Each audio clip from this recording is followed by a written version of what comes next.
Ke yang jaring yang last lah. Ni. Jaring last. Uish, sebarau lagi. Wih, sebarau short body geng. Ya ilah illallah. Sebarau short body geng. Alamak. Lagi ke? Ada?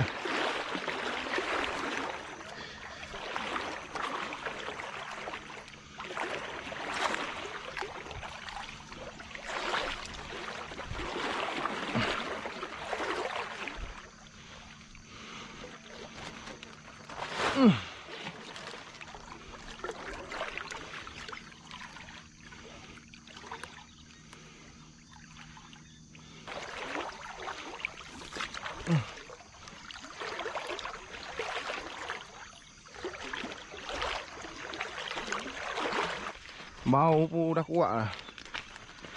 Ha.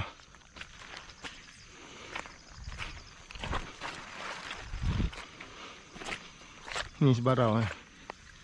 Tapi nengok macam pendek geng.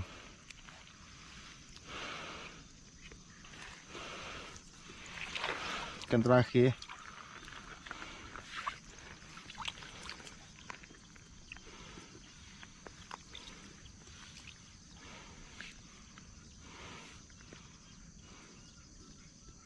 Ni dah lama kena ni. Mungkin maghrib tu dah kena ikan ni.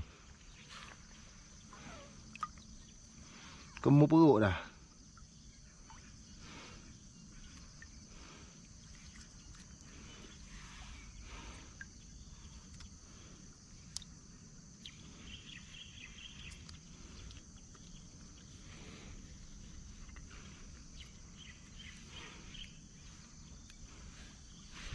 Ha ni geng. Ikan terakhir eh. Ha ini. Ni saya letak kat sini je lah. Ha. Ikan ni.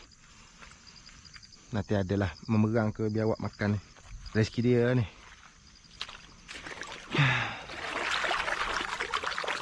Inilah lah ada.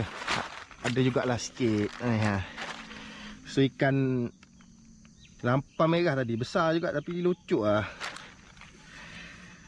Nak tengok-tengok belek-belek tengok ikan lain, dia lari. Mungkin dia sangkut tak kuat sangat lah. Sangkut sikit je. Jadi ni yang semua hasil pagi ni. Sekilo dah ni ikan. Alhamdulillah guys.